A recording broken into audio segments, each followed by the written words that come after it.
Hallo en welkom. Vandag gaan ons 'n groot en soms moeilike onderwerp aanpak, boeliegedrag. Ons gaan dit stukkie vir stukkie afbreek sodat ons dit beter kan verstaan. So, om regtig hierby uit te kom moet ons eers een ding baie duidelik maak. Wat is boeliegedrag nou eintlik? Waaroor presies praat ons? OK, ons gaan dit so aanpak. Eers gaan ons kyk na wat boeliegedrag nou eintlik is. Dan, wie is hierdie boelies? Daarna, hoekom word sekere kinders geteiken? En seker die belangrikste, wat kan jy daaraan doen? Ons sluit dan af met die pad vorentoe wat alles oor respek gaan. Goed, eerste dinge eerste. Kom ons kry almal op dieselfde bladsy oor wat presies hierdie gedrag is waarna ons verwys. Hier is die kern van die saak.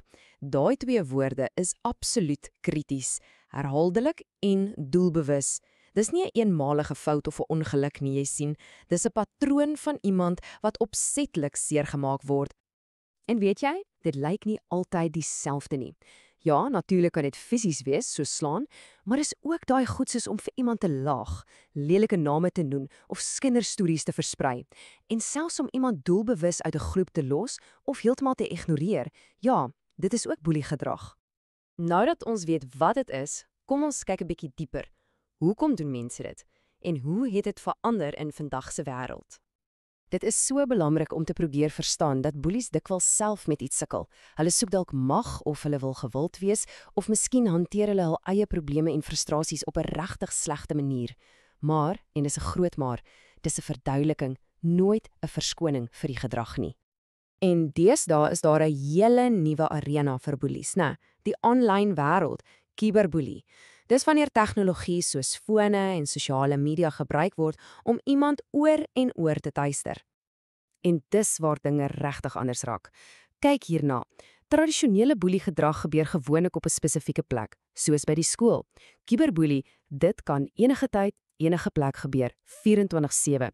En waar jy gewoonlik weet wie die boelie is, kan mense aanlyn agter 'n skerm wegkruip. Die wonde is ook anders, nie noodwendig sigbaar nie, maar emosioneel en diep. Maar wag 'n bietjie, dis nie altyd die ooglopende, aggressiewe goed nie. Daar is 'n ander soort boelie, een wat soms 'n bietjie moeiliker is om raak te sien, die sogenaamde grapboelie. Ag, dit was net 'n grap. Hoeveel keer het ons dit al gehoor? Dis daai klassiese verskoning om seermaakgedrag te probeer wegsteek. Maar hier's die ding. Vir die persoon aan die ontvangkant voel dit allesbehalwe soos 'n grap. Hierdie grapjas spot met hoe iemand lyk of met hul persoonlikheid. Hulle vermom intimidasie as humor. En die ergste deel, dit laat die slagoffer voel asof hulle moet saamlag en dit verdra om in te wees of cool te wees. Intussen word die emosionele skade net dieper en ander maak dit dalk af asof die persoon net te sensitief is. So hoekom? Hoekom word sekere kinders geteiken? Die redes is om dit reguit te stel, heeltemal onregverdig en sinloos.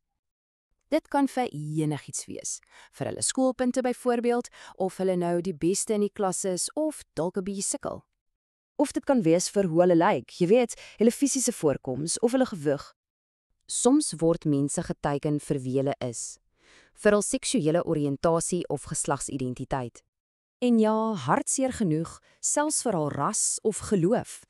Eintlik vir enige iets wat hulle anders maak in die oë van die boelie. Goed, ons verstaan nou die wat en die hoekom, maar die allerbelangrikste vraag is seker, wat kan jy doen? Hoe neem 'n mens 'n standpunt in? Hier's 3 baie belangrike dinge wat jy kan doen. Nommer 1, vertel 'n volwassene wat jy vertrou. 'n Onderwyser, 'n ouer, enige iemand. Nommer 2, wees 'n vriend vir die persoon wat geboelie word. Net om te weet iemand staan by hulle kan 'n reuse verskil maak. En nommer 3, bly weg van boelies, moenie vir hulle 'n gehoor gee nie. Maar om regtig 'n verskil op die langtermyn te maak, moet ons groter dink as net hierdie stappe. Dit gaan oor die bou van 'n beter omgewing vir almal en die fondasie daarvan, dis een woord: respek. Ons moet een ding baie duidelik maak. Boelie is nie cool nie. Dis nie snaaks nie, dis nie sterk nie.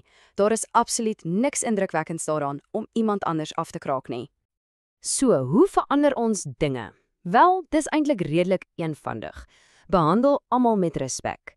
Verstaan en aanvaar dat almal uniek is en hier's 'n groot een. Moenie saamlag as iemand die teiken is nie.